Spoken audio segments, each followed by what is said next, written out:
Muy buenas tardes, tengan todas y todos ustedes bienvenidos una vez más a esta edición de Hablemos de Libros, el programa de la Escuela Judicial Electoral en el que conversamos con autoras y autores de diversas obras que publica el Tribunal Electoral a través de su editorial. En esta ocasión tenemos una invitada muy especial, María del Carmen Carreón Castro, quien es autora de este libro, La Guía para la Inclusión de Personas con Discapacidad, Acceso a la Justicia y Derechos Político-Electorales. Para que tengan antes de presentarles formalmente a María del Carmen Carreón Castro, me voy a permitir mencionarles muy brevemente algunas cuestiones relacionadas con su perfil para que tengan una idea más clara de la importancia y la relevancia de con quién estamos platicando el día de hoy. Ella es licenciada en Derecho, especialista en Derecho Electoral y maestra en Derecho por la UNAM. Actualmente cursa el doctorado en Administración y Gobierno del Poder Judicial en el Instituto de Estudios Judiciales del Tribunal Superior de Justicia de la Ciudad de México, con la tesis Derechos Político-Electorales de las Personas con Discapacidad, a propósito del tema del que vamos a hablar hoy.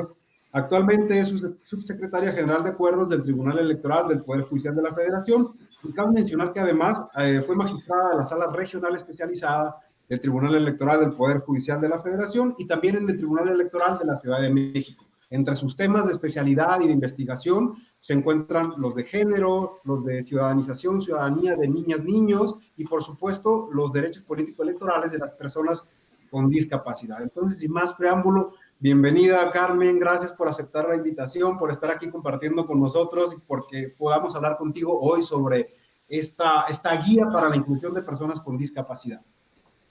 Agradezco muchísimo la invitación a la Escuela Judicial, siempre innovando, siempre buscando la forma de transmitir en que el Tribunal Electoral del Poder Judicial de la Federación no solamente protegemos los derechos político-electorales, sino que también buscamos tener este contacto permanente con la ciudadanía y conozcan cuáles las funciones del máximo tribunal para el servicio de la ciudadanía. Gracias, Luis Jaime, por esta oportunidad de platicar de la guía práctica para la inclusión de personas con discapacidad, acceso a la justicia y derechos político-electorales, porque se tiene la oportunidad de platicar de esta herramienta que se hace para el servicio de las asociaciones y sociedades de personas con discapacidad en el conocimiento de sus derechos político-electorales y poder transmitir que puedes ejercer los derechos una vez que los conoces. Y normalmente se ha buscado que las personas con discapacidad ejerzan el derecho al voto. Y no, debemos también de que se promueva que puedan conocer los demás derechos político-electorales y ante quién poder hacerlo. Es por ello que también se piensa que se realice para las autoridades electorales en el momento de que se conozca de un asunto que esté involucrado una persona con discapacidad. Carmen, si te parece bien, me gustaría hacer un ejercicio contigo.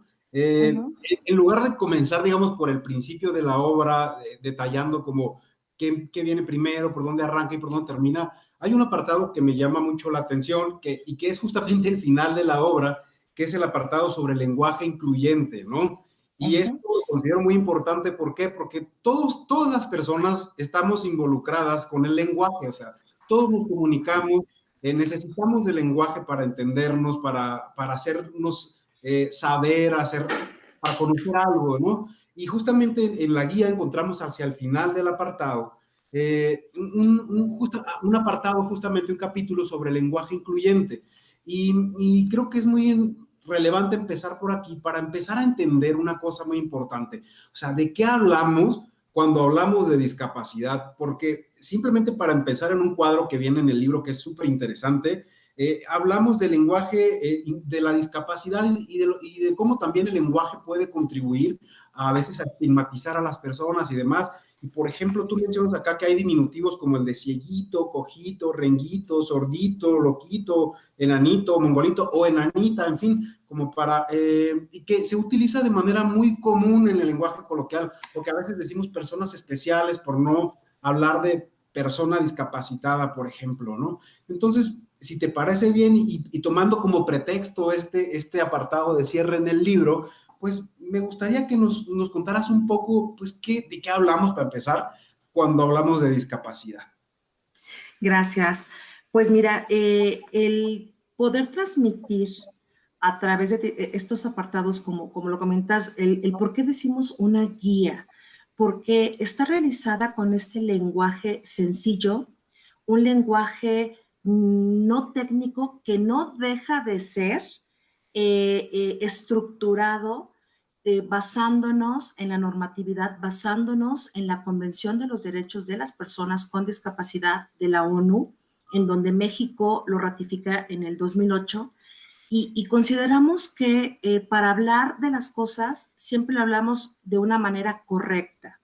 Y aquí estamos hablando de personas que históricamente han sido estigmatizadas y que incluso en donde buscamos fomentar esta inclusión dentro de un modelo social y apartándonos de un modelo médico rehabilitador en donde decimos que la discapacidad no se va a curar. Es una condición con la cual naces o una condición que adquieres y por ende se te tiene que llamar como lo que eres, una persona. Entonces, cuando no sabes cómo a veces interactuar con otra persona, tiendes a ponerle diminutivos, a ponerle apodos, a ponerle basándote en el estereotipo físico o en algo que ante la ignorancia buscas ponerle un sobrenombre. Es por ello que en este apartado, digo, toda la guía ustedes van a encontrar que está de una manera muy gráfica, el querer explicar todo a través de esquemas, a través de fotografías, de una forma en la cual vamos describiendo cómo vamos a transmitir y que conozcan los diferentes tipos de discapacidad. ¿Y por qué tenemos que hablar de este lenguaje incluyente? Porque lo que no se conoce, lo que no se habla, no se conoce. Entonces, para hablar de la discapacidad, tengo que saber cómo me dirijo a una persona ciega, no como invidente. A ver, no son brujos ni tampoco adivinan la suerte. Son ciegos o de baja visión, no son sordomudos.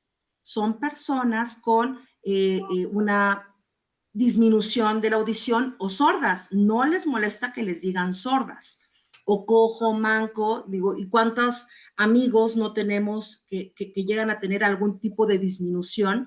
Y siempre buscamos ponerle el apodo. Entonces, gracias por destacar esta parte. Y después de este lenguaje incluyente, de cómo debemos llamarle a las personas por la condición que tienen. Y si tenemos alguna duda con respecto a la terminología que se utiliza en esta guía, lo complementamos con un glosario para poder ir definiendo estos conceptos que no son de uso común en los derechos político-electorales o en el derecho. Perfecto. Efectivamente, bueno, como bien decía Carmen, además de que el libro tiene un diseño muy bonito, creo ya desde la portada es bastante atractivo, también cuando uno lo toma va a encontrar efectivamente gráficos, cuadros que van sintetizando cada uno de los conceptos, ¿no? Y entiendo que el enfoque, Carmen, que tiene que ver con lo que mencionabas al principio del libro, pues es justamente el llamado modelo social de la discapacidad, que es el que nos permite justamente hablar de derechos político-electorales y de las personas discapacitadas como sujetos de derechos, ¿cierto? Entonces, si nos puedes también contar, por favor, un poquito de qué va el modelo social de la discapacidad y por qué es relevante entender la discapacidad desde ese lugar. Pues mira, estamos, como te comentaba, en el entendido que en este momento el modelo social de la discapacidad es reconocer que las disminuciones que están por parte de la persona, la discapacidad no está en la persona, sino en el entorno que le pone barreras para enfrentar alguna situación, por ejemplo, el comunicarse, el estudiar, el poderse mover, trasladar, ¿no? Eso sí tiene que ver con el mecanismo de este modelo social de inclusión, en donde te voy a hacer estas medidas necesarias de inclusión, medidas de nivelación, acciones afirmativas, y esto es muy importante que lo van a poder encontrar en esta guía, qué es cada una de estas, por cuanto hace a las medidas de nivelación, en donde las autoridades, las personas, tenemos que hacer estos ajustes razonables con relación a la accesibilidad. Y esta medida de inclusión igual, ¿no? Al realizar una educación igualitaria, en hacer este ajuste y tratar de quitar la idea que se tenía históricamente, que las personas con discapacidad al momento de su nacimiento era considerado como una maldición, el ser brujo, el que algo malo te sucedió y por eso Dios te castigó. Y la verdad que no es así, ¿no? O sea, no tenemos por qué hacer sentir diferente a una persona cuando solamente ya sea su imagen o la condición es lo que le da una distinción. Tampoco hay personas normales. Es también como decir que una persona tiene el cabello rojo y también se les llegó a estigmatizar, ¿no? De las pobres mamás veían que pellizcaban al amigo como si fuera de buena suerte al ver a una persona pelirroja. Es lo mismo, ¿no? Entonces, el cómo la autoridad, al momento de que está resolviendo una situación que involucra a una persona con discapacidad y juzga con esta perspectiva, con esta visión de derechos humanos, aplica estas medidas necesarias de nivelación, ya sea acciones afirmativas o como medida de inclusión. Esto lo podemos ver ejemplificado en las sentencias que emite el Tribunal Electoral del Poder Judicial de la Federación. Importante es que empecemos a ver la discapacidad desde esta óptica, ¿no? Porque al final aplica aquel dicho que dice que no vemos las cosas como son, vemos las cosas como somos también. Entonces, si entendemos a la discapacidad desde esta óptica de las barreras que la misma sociedad va construyendo y que provocan ciertas dificultades, pues justamente por eso son barreras, ¿no? A las personas para desarrollarse plenamente, pues vamos a accionar también desde el ámbito público de otra manera para facilitar condiciones para que estas personas puedan ejercer los derechos político-electorales. Y entonces aprovecho esta idea también para retomar algo que tú mencionabas al principio, ¿no? De que generalmente cuando pensamos en el ejercicio de los derechos político-electorales de las personas con discapacidad, nos solemos limitar a la idea de que puedan votar. Y a veces ser votados ya nos estamos viendo un poco progres, ¿no? Porque pensamos que también pueden ser votados. Entonces, si pudieras abundarnos un poco, que esto lo podemos encontrar también en el libro, pues un poquito más sobre cuál es el abanico, digamos, de derechos político-electorales que a los que tienen barreras las personas con discapacidad para poder ejercerlos de manera plena y efectiva. Gracias. Pues bueno, primero, como te comentaba en un inicio, al estar redactado de una manera tan sencilla, es que la ciudadanía pueda conocer los conceptos de lo que se entiende como los diferentes tipos de discapacidad, basándonos en lo que prevé la Convención de los Derechos de las Personas con Discapacidad. Y decir que la discapacidad motriz, ya sea de nacimiento o adquirida, la discapacidad visual o la sensorial, que engloba la visual y la auditiva, la discapacidad mental o la discapacidad intelectual. Es muy importante el poder identificar conceptualmente cuándo se da cada una de estas, porque incluso no solamente puede ser una, sino que también puede haber una discapacidad múltiple. ¿Qué es esto? Que vaya una o más en una misma persona y por ende, ¿cómo me voy a comunicar con una persona sordociega? ¿Cómo le haría? Híjole, pues bueno, ya sea a través de las personas que la rodean o de las personas que conozcan ese lenguaje para poder conocer lo más importante que es su voluntad y que no se ponga en tela de juicio su capacidad para decidir. Por ejemplo, con las personas sordas, la situación que les impide tener una comunicación directa con el común denominador de las personas es el lenguaje. Y por ende necesitan de una persona para que les ayude a comunicar su lengua materna, que es la lengua de señas, en este caso mexicana, y eso les permite transmitir el tema de su voluntad y no se les haga ver que tienen algún otro tipo de discapacidad o que no pueden comprender la situación. Entonces, las barreras que identificamos en los derechos político-electorales es que las personas con discapacidad, en el momento de ejercer el voto, se trabajó en el 2018 con el Instituto Nacional Electoral para identificar parte de estas barreras en el ejercicio de el día D, en el momento de la jornada electoral, y llega a darse que las casillas deben de estar en lugares accesibles, que su credencial para votar sea expedida en tiempo y forma para todas las personas. Incluso todavía está en esta dinámica de saber si la credencial para votar podía tener algún ajuste para las personas ciegas y que fuera en braille, para que pudiera identificar que al momento de identificarse, sepa que le van a devolver su credencial para votar y puede identificarla al ser en braille. Y no se la sustituyan o se la cambien por otra que puede ser de otra persona, por supuesto. O de otra persona o del Seguro Social, por ejemplo. Pero quién sabe, le cambian la tarjeta y se quedan con la credencial o X.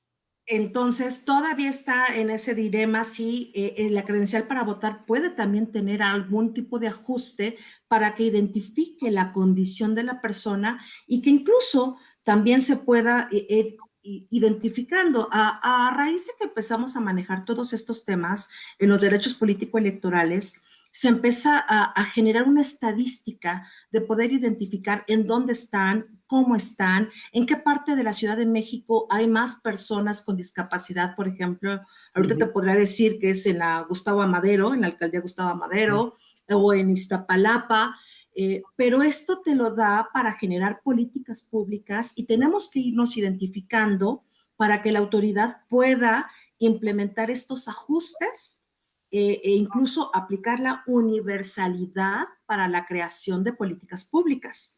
Entonces, es importante que tú conozcas cómo se comporta cada tipo de discapacidad para poder realmente dar una atención y hacer valer algo muy importante de la convención. Lo de nada de nosotros sin nosotros. No podemos hablar de libros, actividades, educación, de lo que uno cree que necesita la persona con discapacidad, sino que esto fue realizado derivado de entrevistas, derivado de una actividad que el Tribunal Electoral del Poder Judicial de la Federación trabaja con la sociedad civil, con los diferentes tipos de asociaciones de personas con discapacidad, para poder conocer ante qué barreras se enfrentaban y la autoridad también se prepare para conocer los diferentes tipos de condiciones. Digo, créanme que el Tribunal Electoral ha sido un tribunal de vanguardia en las sentencias que ha emitido en el acceso a la justicia de personas con discapacidad, de indígenas, de personas que tienen algún otro tipo de condición. Claro, iba justo a mencionar que uno de los grandes valores agregados que el libro ya tiene per se, además de la relevancia del tema que abarca, pues es que también los datos que se aportan, parte del análisis del que se realiza, está basado justamente en datos proporcionados, pues, como tú decías, con entrevistas. Entiendo que hubo también unos grupos focales o mesas de trabajo, más bien, con base en los que se obtuvieron diversas información justamente sobre estas barreras que enfrentan las personas con discapacidad para hacer valer o para hacer efectivos sus derechos político-electorales, ¿no? Que por supuesto no se reduce a la emisión del voto. Entonces, si pudieras ampliarnos también, ¿qué otros derechos político-electorales, por ejemplo, el de asociación o el de afiliación, y en estos casos específicos, cuáles son las dificultades que tiene una persona con discapacidad para poder hacerlos efectivos? Pues mira, el de ser votado, ¿no? Creo que son de los más importantes que considero, porque en la forma en que las personas con discapacidad se vayan empoderando y ocupando lugares de representación, esto va a hacer que también luchen como parte de un colectivo por los derechos de las personas que tienen el mismo tipo de condición. Y esto lo equiparo a lo que todavía seguimos las mujeres feministas o las mujeres buscando este tema de igualdad, en donde buscamos que seamos parte y con un reconocimiento como mujeres, como valedoras de cualquier y de todos los derechos que cualquier hombre. Pues igual ahorita necesitamos que las personas con discapacidad también sean votadas.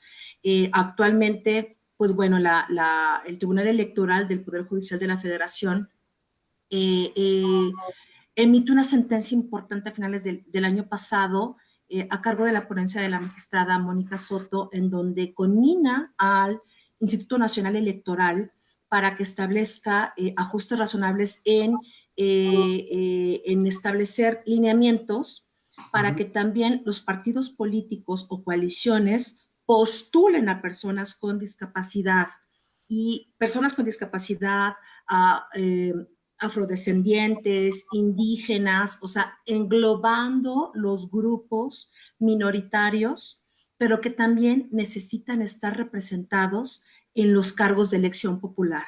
Entonces, va a ser muy importante el poder evaluar después del proceso electoral cómo nos fue Claro. con relación a este ajuste y ver si efectivamente hubo una participación. En 2018 hubo cerca de menos del 1% de candidatos a cargos de elección popular. Solamente un diputado federal ciego fue electo.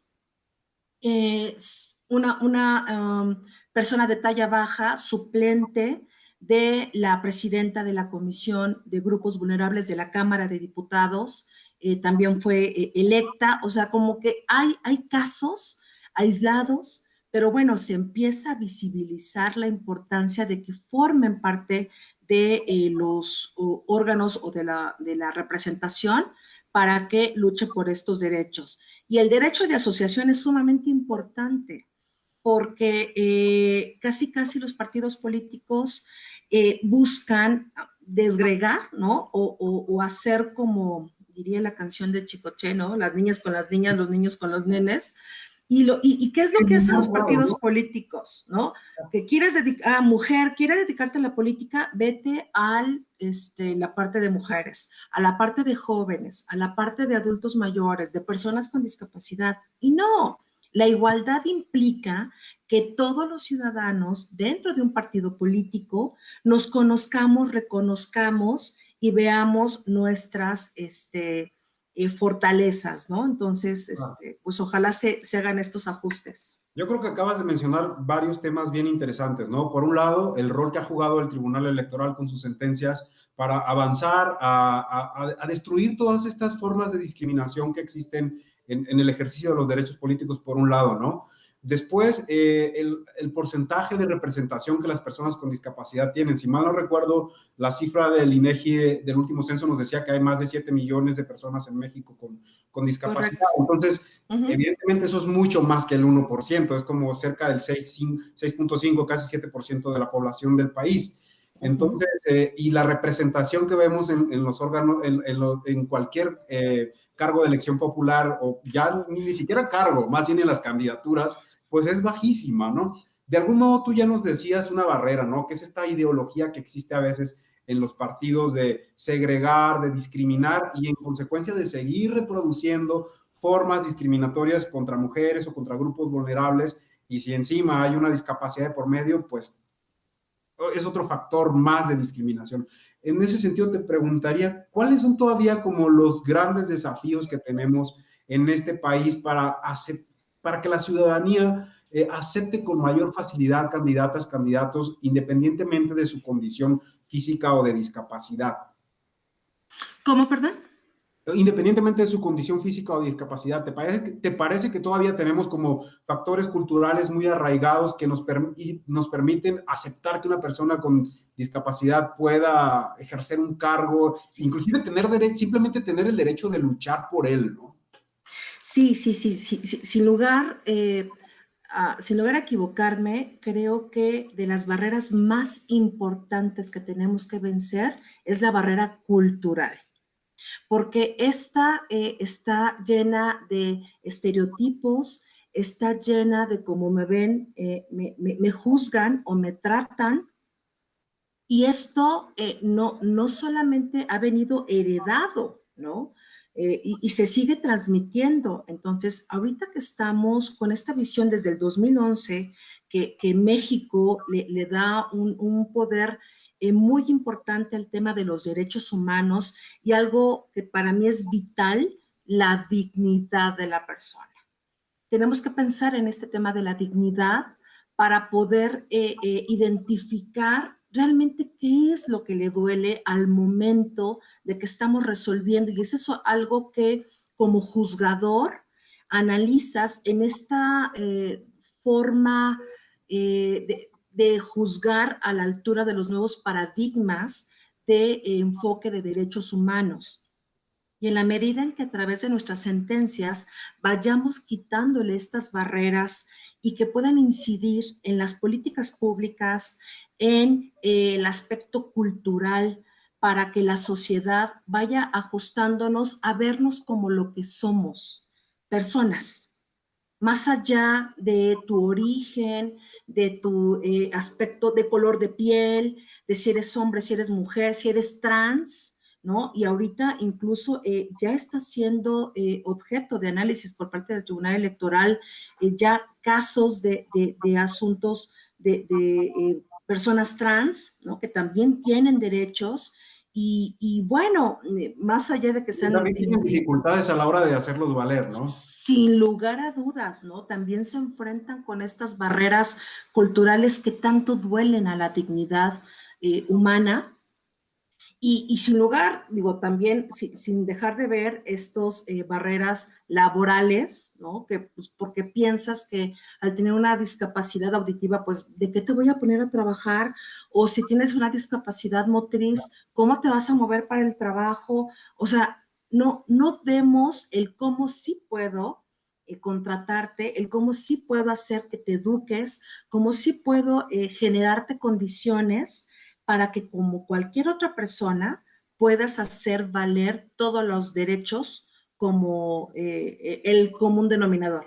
Creo que ahí está lo interesante y rescato de la perspectiva con la que se aborda esta guía, ¿no? Que justamente viene a hablarnos de que las condiciones sociales, las condiciones estructurales en las que una persona se tiene que desenvolver, le permiten o no poder realizarse como persona, tener dignidad o no. Entonces, si desde esta perspectiva, inclusive en el ámbito privado, ¿no? Yo digo, ¿cómo te voy a emplear? O sea, pienso más bien en cómo voy a generar condiciones para que cualquier persona pueda desarrollar una función, me voy a preocupar más por qué hago, ¿no? Y me voy a responsabilizar yo o yo como sociedad o como empresa o como institución de esas condiciones en lugar de responsabilizar a la persona y a su condición, ¿cierto? Exactamente, exactamente. Por eso agradezco mucho al Tribunal Electoral del Poder Judicial de la Federación esta oportunidad y a los magistrados integrantes de este pleno que me hayan permitido el poder transmitir de esta manera sencilla, ¿no? El cómo tanto para autoridades electorales, administrativas, jurisdiccionales, pues también tenemos que conocer estos diferentes tipos de discapacidad, cómo los aplico, qué ajuste debo de hacer al caso concreto y que pueda ser algo muy sencillo para el momento de resolver un caso. Y también esta guía puede servir para crear políticas públicas para el momento en que se organizan los procesos selectivos, considerar qué ajustes debería de contemplar para que sean de fácil acceso todo lo que tenga que ver con la organización electoral. Claro, de hecho tengo la impresión, no sé si me puedes corregir si me equivoco, dice, cuando leí la introducción de tu libro, ya el segundo párrafo dice, una de las barreras más importantes para el ejercicio de los derechos políticos de las personas con discapacidad atañe al personal que diseña y ejecuta las políticas y los programas electorales. Entonces aquí evidentemente estamos hablando sí de autoridades administrativas y más adelante en la misma introducción pues se habla también de la necesidad del acceso a la justicia de las personas con discapacidad. Entonces entiendo que ya de entrada estás pensando en el desafío que enfrentan las autoridades públicas del ámbito administrativo y judicial para hacer pues justamente que haya un acceso a la justicia de los derechos políticos electorales de personas con discapacidad. Exacto, exacto. Digo, gracias por visualizar y por conocer lo que buscamos transmitir con esta guía práctica, gráfica, de fácil acceso y que despierte el interés de la ciudadanía y de las autoridades en conocer una condición que, como ahorita bien lo mencionaste, casi 8 millones de personas de nuestro país viven y sufren y se enfrentan a diario con estas barreras. Exactamente. Bueno, para ir finalizando, Carmen, pues lo que yo diría es que voy a insistir en una cosa, ¿no? Que el libro es de muy fácil acceso, que además de estar en versión impresa, cualquier persona tiene ahorita acceso a la versión electrónica en PDF que puede ser descargado de la página del Tribunal Electoral, en la editorial del Tribunal Electoral. Ustedes acceden y pueden descargar gratis este libro y revisarlo, por supuesto, acceder a la guía. Creo que en cuanto a sus contenidos es bastante claro. Si uno es básicamente desconoce el tema y quiere tener como una aproximación a él y conocer de manera rigurosa pues las definiciones, los conceptos, también súper importante, ¿no? Saber cómo de ahora en adelante vamos a dirigirnos a una persona con discapacidad, o sea, dejar de decir cieguito, mudito, porque empequeñecemos a las personas y eso es algo que uno puede entender muy fácilmente una vez que ha leído el libro. Eh, Correcto.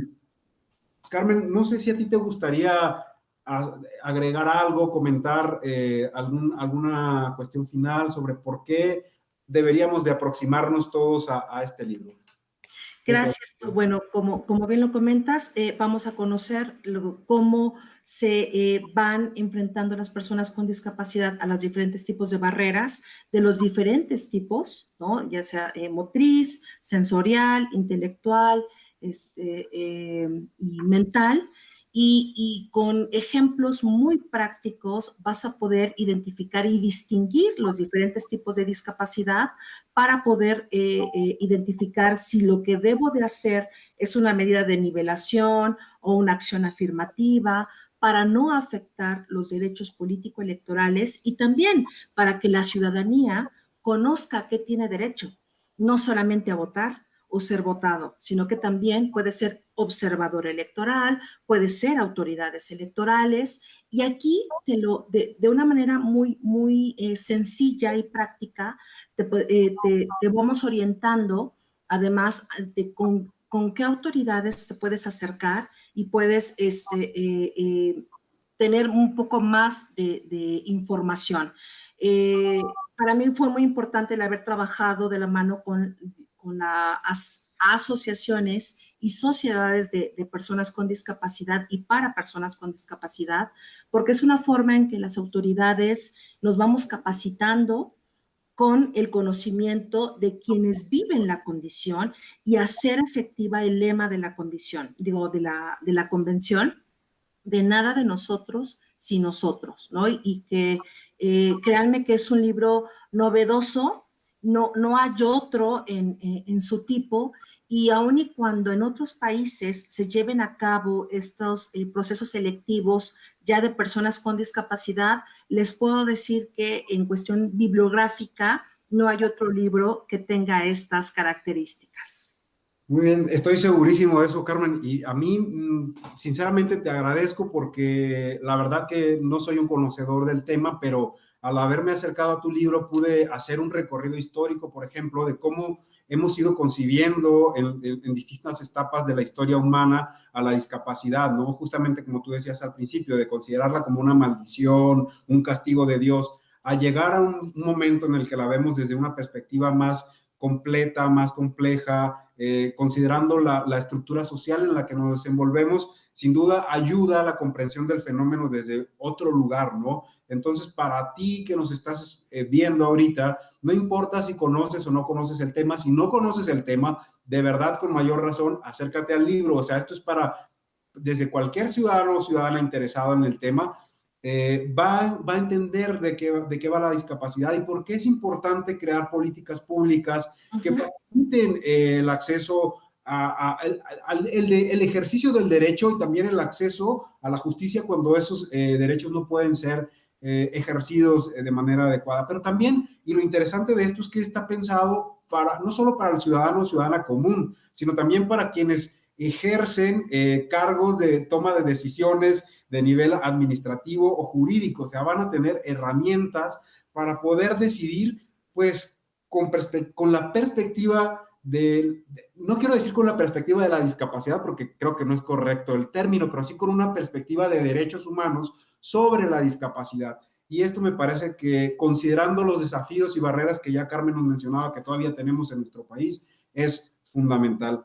Así que, Carmen, pues muchas gracias por tu obra. De verdad ha sido un placer leerla. El lenguaje es súper sencillo, fácil de entender. Se tratan temas que son súper rigurosos, que tienen que ver con la Convención de la Organización de Naciones Unidas de Derechos Humanos, cuestiones inclusive legales o jurídicas pues justamente del ejercicio de derechos, pero que son fácilmente digeribles o accesibles para quienes no necesariamente somos expertos en derecho, o etcétera, etcétera, ¿no? Así que yo reitero mi agradecimiento por la obra, Carmen, y por supuesto por haber aceptado venir a platicar con nosotros. Antes de despedirnos, no sé si quisieras agregar algún comentario final.